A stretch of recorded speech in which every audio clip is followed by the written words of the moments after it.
Hello and welcome to PH Maths.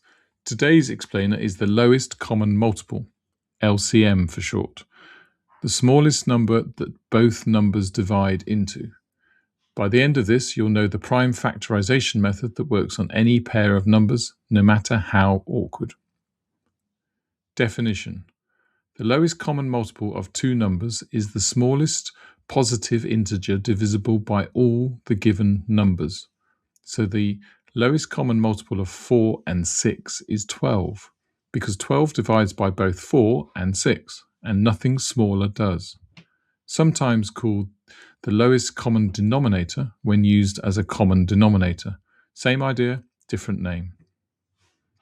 Method: prime factorize both numbers, then take all the primes appearing in either factorization at their highest powers. Multiply those together.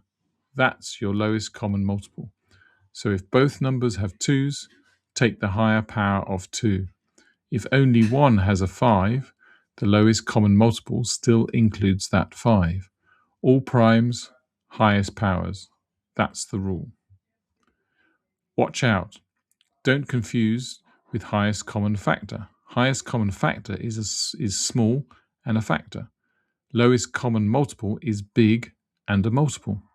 And here's a fast shortcut for coprime numbers, i.e. numbers with no shared prime factor.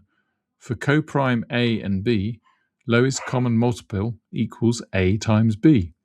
So lowest common multiple of 7 and 10 equals 70. Simple. Quick example, the lowest common multiple of 24 and 36.